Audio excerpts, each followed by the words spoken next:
Hi, I'm Tammy, and you're listening to PRN, Pause, Renew, Next, a podcast about soul care, scripture, and stories of faith. If you like this podcast, please subscribe and tell your friends. Enjoy!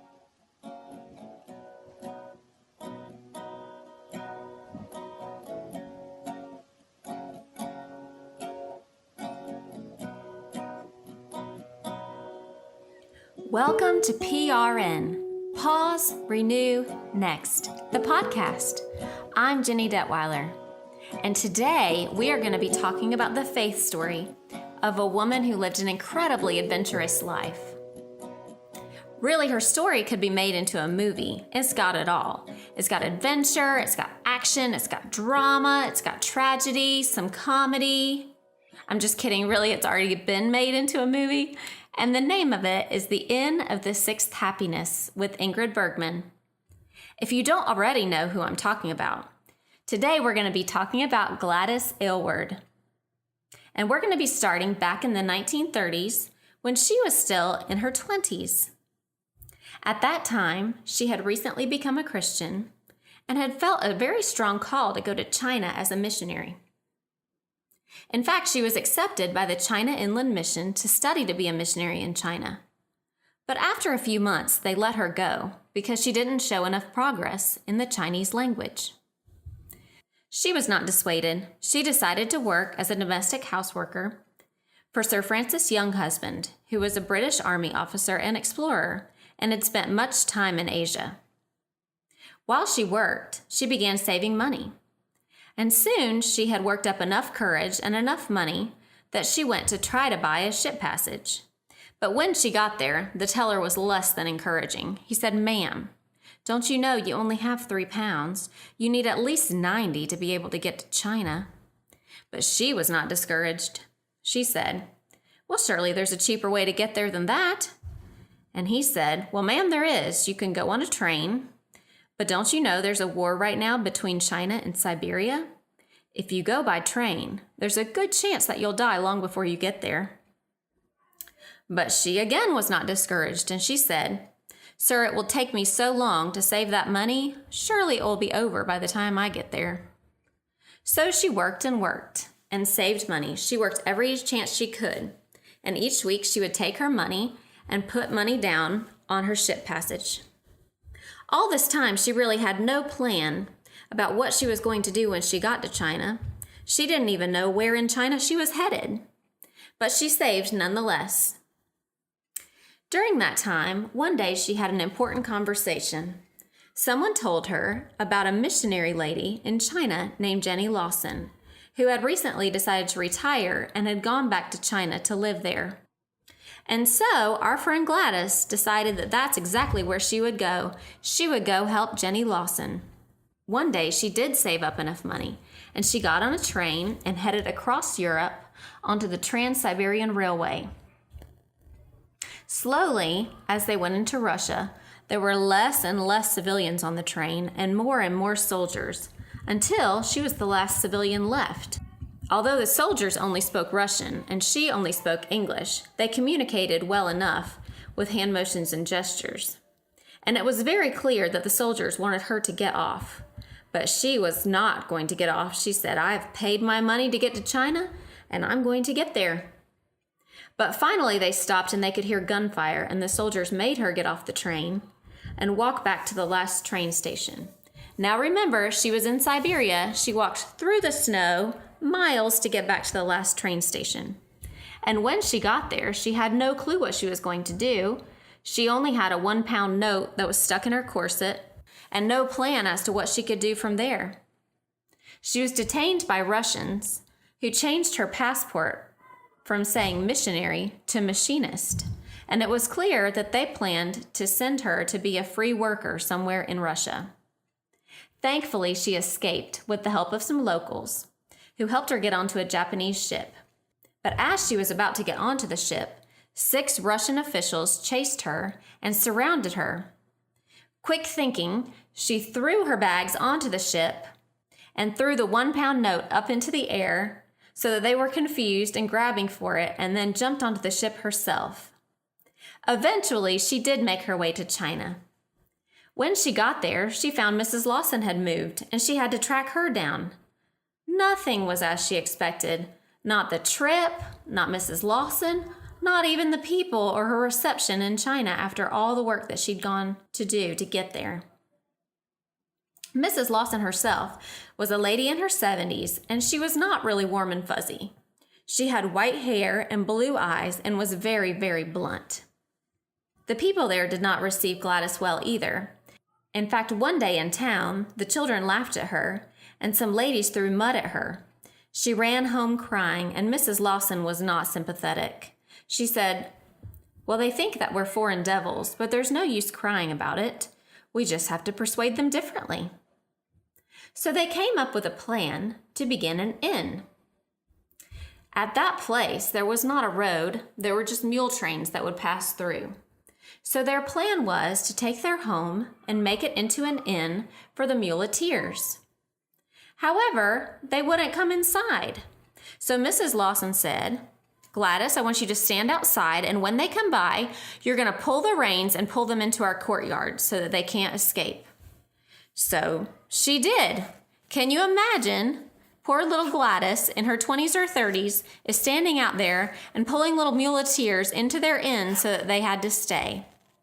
Well, it didn't go well at first, but in the long term it worked out very well because they got a great reputation for telling great stories. And what stories did they tell? But Bible stories, of course. Sadly, Mrs. Lawson died within the first year that Gladys arrived. And that really left her in another bind. Because now, what was she going to do? How would she be a missionary by herself? Thankfully, in that year, she'd learned quite a bit of the language, and she could kind of keep up the inn, but she really didn't know what was going to come next. But God had it figured out. He sent the mandarin of the province to visit her. And the mandarin asked her, would she go on a special mission for him around to area villages and give orders for the women to stop practicing foot binding. Now that had been a practice for many, many, many generations. And the women there really were crippled because they could not walk on their little feet from where they had bound them for so long. So the new edict said that anyone under the age of 10 had to have their feet unbound.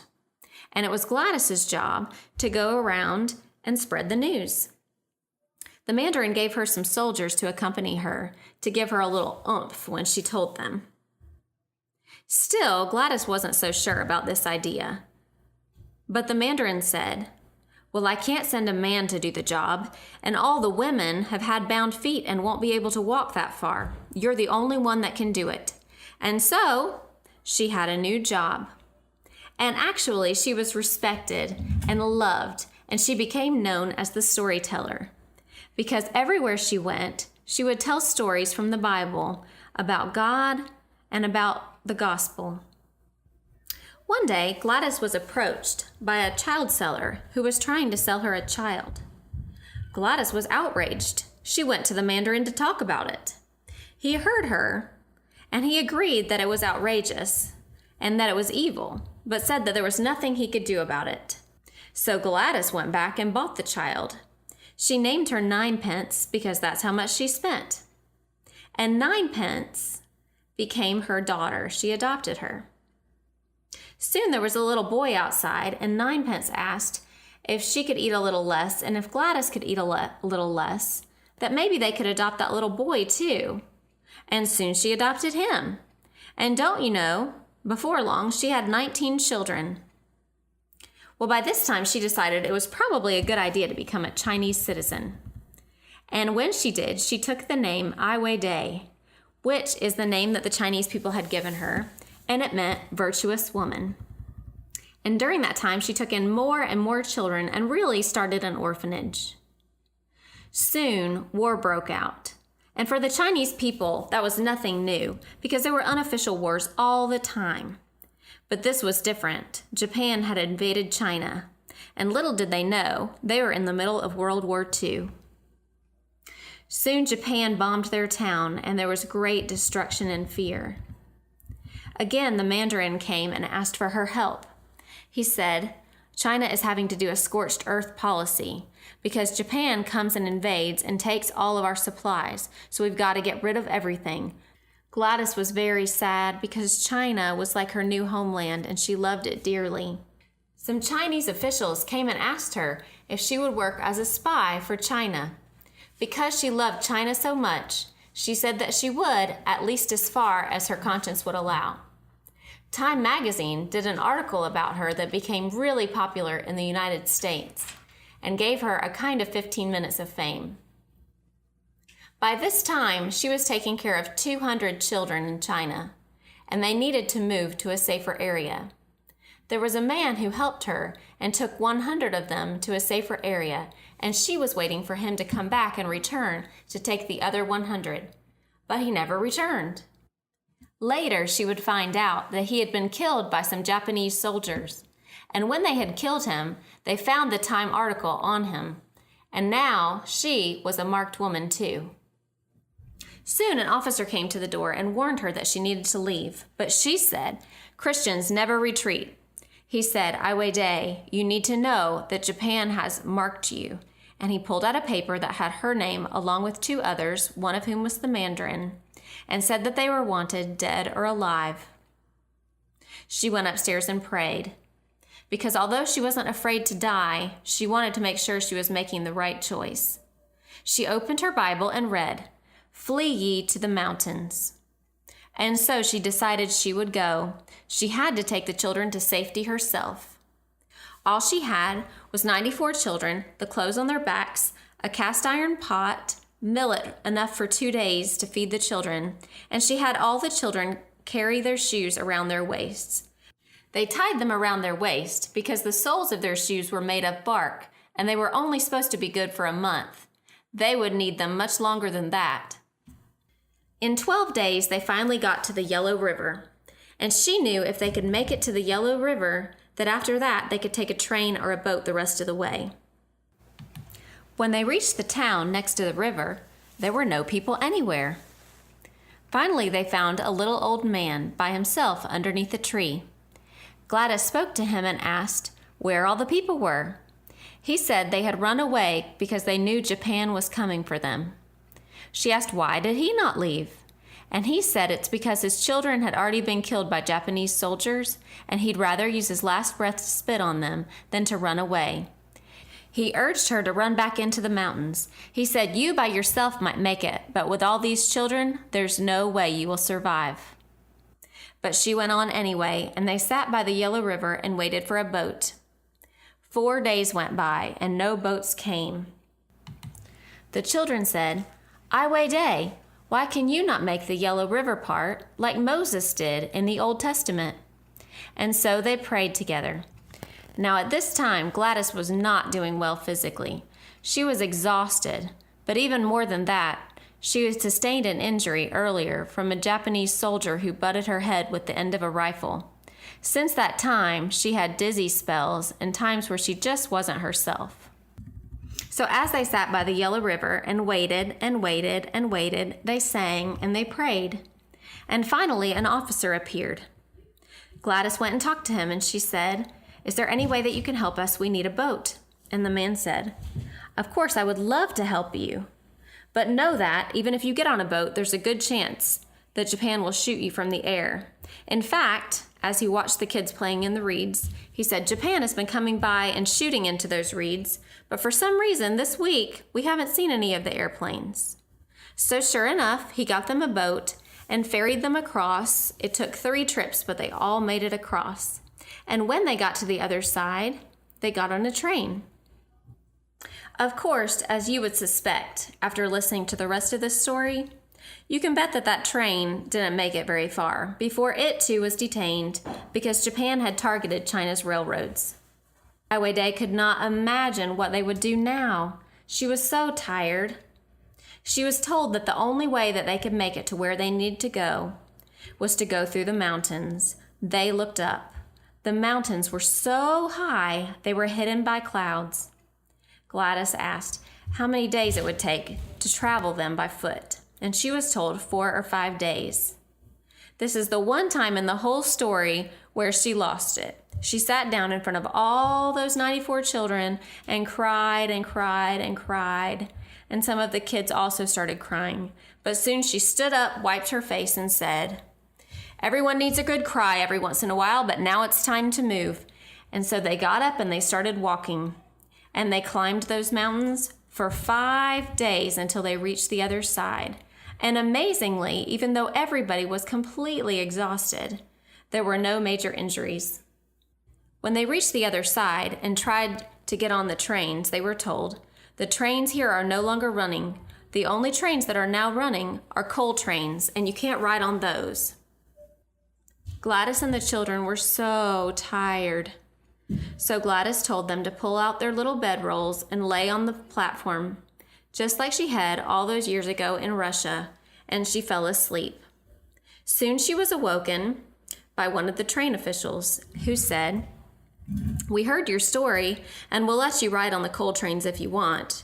So all the kids climbed on top of the coal cars, and they made little boxes around themselves made out of coal so that when they went around curves, the kids would not fall off. I know, right? This is insane. This whole story is wild and crazy. But none of the children die in this story, and that's the amazing part. When they woke up the next morning, everybody was completely black from all the coal dust. So there was no way that the Japanese could see them. They were completely camouflaged. And the only danger they were in, besides potentially rolling off, was a bombing, which did not happen. So 3 days later, they finally arrived in the city where they were supposed to drop the children off at the orphanage. But again, they were not allowed to get off. Nobody was allowed to get off the train. They said, "You're going to have to keep on moving." Gladys at this point was so tired that she was going in and out of consciousness.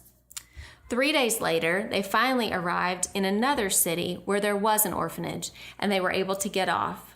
And Gladys took all of the children to an orphanage and dropped them off, and then continued on her way. 2 days later, she passed out and fell into a coma. That's how bad off she had actually been all of that time.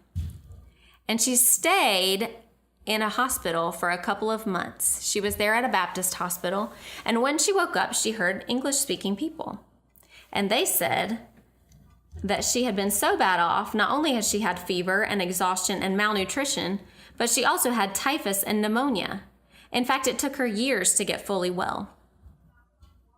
After World War II, another civil war broke out in China.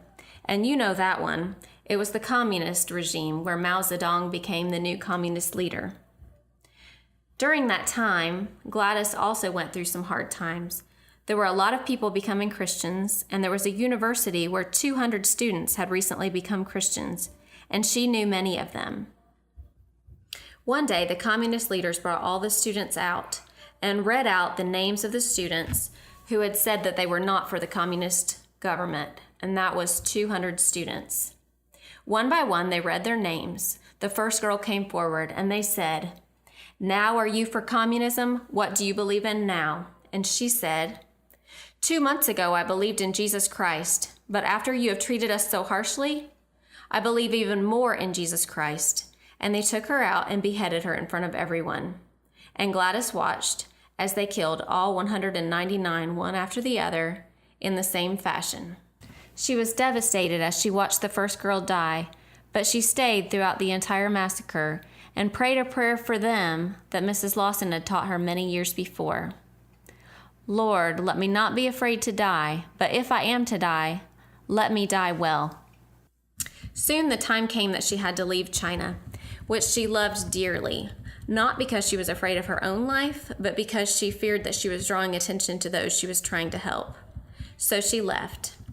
And when she went back to Great Britain, she tried to continue to help the Chinese refugees. She was not able to go back to China because she was denied entry due to the communist government. So although she loved the Chinese people and she never stopped loving them, she went and worked in Taiwan instead. She worked in an orphanage there. And she died in her late 60s, still helping orphans. Tell me, what stood out to you about this story? As I was listening to her story and learning all about her, there were some really important things that stood out to me. Number one, how God was there for her every step of the way, even when a lot of us would have thought that he had gone missing. I mean, how many people go through and see as many hardships as she saw? Nothing seemed to come easy for her. But to me, her courage, bravery, and the belief that God had called her to something led her to a fierce follow-through that rarely do we see in today's culture. She didn't wait for doors to open. She forced them open herself.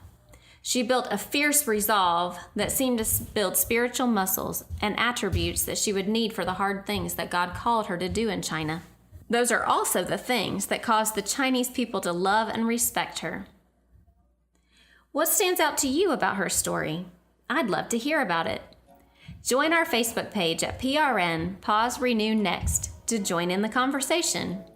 Or of course, feel free to comment on the website, pauserenewnext.com. If you have enjoyed this podcast, please subscribe and spread the word to your friends. You can like us at Facebook, Instagram, or Twitter. New podcasts will be released each Tuesday and new blog posts each Friday. This is Jenny Detweiler with PRN, Pause, Renew, Next, the podcast. May you be encouraged on your journey with Jesus.